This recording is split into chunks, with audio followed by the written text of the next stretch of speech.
Hi, welcome to another story, and today I'm going to be starting a new series, part 1 of David Walliams' Mr. Stink.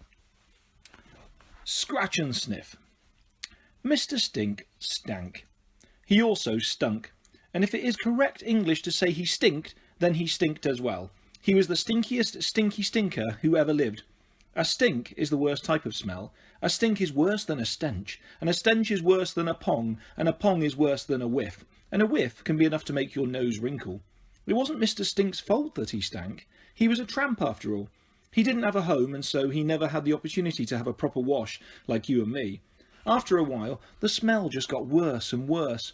Here is a picture of Mr. Stink. He is quite a snappy dresser in his bow tie and tweed jacket, isn't he? But don't be fooled. The illustration doesn't do justice to the smell. This could be a scratch and sniff book, but the smell would be so bad you would have to put it in the bin and then bury the bin, very deep underground. That's his little black dog with him, the Duchess. The Duchess wasn't any particular breed of dog, she was just a dog. She smelt too, but not as bad as Mr. Stink. Nothing in the world really smelt as bad as him, except his beard. His beard was full of old bits of egg and sausage and cheese that had fallen out of his mouth years before.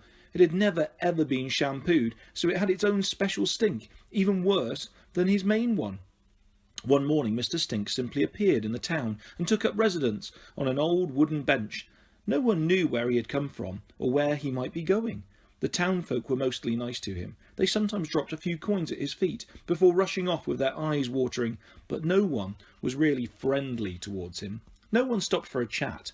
At least, not till the day that a little girl finally plucked up the courage to speak to him, and that's where our story begins. "Hello," said the girl, her voice trembling a little with nerves. The girl was called Chloe. She was only 12, and she'd never spoken to a tramp before. Her mother had forbidden her to speak to such creatures. Mother even disapproved of her daughter talking to kids from the local council estate. But Chloe didn't think Mr. Stink was a creature. She thought he was a man, who looked like he had a very interesting story to tell. And if there was one thing Chloe loved, it was stories. Every day she would pass him and his dog in her parents' car on the way to her posh private school. Whether in sunshine or snow, he was always sitting on the same bench with his dog by his feet. As she luxuriated on the leather of the black seat with her poisonous little sister Annabel, Chloe would look out of the window at him and wonder. Millions of thoughts and questions would swim through her head. Who was he? Why did he live on the streets? Had he ever had a home? What did his dog eat? Did he have any friends or family? If so, did they know he was homeless? Where did he go at Christmas? If you wanted to write him a letter, what address would you put on the envelope? The bench, you know the one, round the corner from the bus stop. When was the last time he'd had a bath? And could his name really be Mr. Stink? Chloe was the kind of girl who loved being alone with her thoughts. Often she would sit on her bed and make up stories about Mr. Stink. Sitting on her own in her room, she would come up with all kinds of fantastical tales. Maybe Mr. Stink was a heroic old sailor who had won dozens of medals for bravery, but had found it impossible to adapt to a life on dry land. Or perhaps he was a world-famous opera singer, who one night, upon hitting the top note in an aria at the Royal Opera House in London, lost his voice and could never sing again. Or maybe he was really a Russian secret agent who had put on an elaborate tramp disguise to spy on the people of the town. Chloe didn't know anything about Mr. Stink, but what she did know, on that day when she stopped to talk to him for the first time, was that he looked like he needed the £5 note she was holding much more than she did. He seemed lonely too. Not just alone, but lonely in his soul. That made Chloe sad. She knew full well what it was like to feel lonely. Chloe didn't like school very much. Mother had insisted on sending her to a posh all-girls secondary school, and she hadn't made any friends there. Chloe didn't like being at school much either. Wherever she was, she had the feeling that she didn't quite fit in. What's more, it was Chloe's least favourite time of year, Christmas. Everyone is supposed to love Christmas, especially children, but Chloe hated it.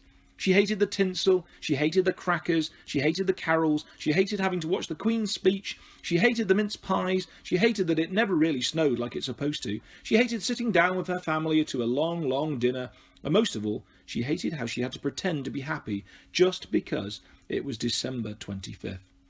"What can I do for you, young lady?" said Mr. Stink. His voice was unexpectedly posh.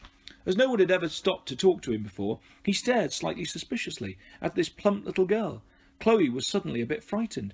Maybe it wasn't such a good idea to talk to the old tramp after all. She'd been working up to this moment for weeks, months even. This wasn't how it all played out in her head. To make matters worse, Chloe had to stop breathing through her nose. The smell was starting to get to her. It was like a living thing, creeping its way up her nostrils and burning the back of her throat. Well, sorry to bother you." "Yes," said Mr. Stink, a little impatiently.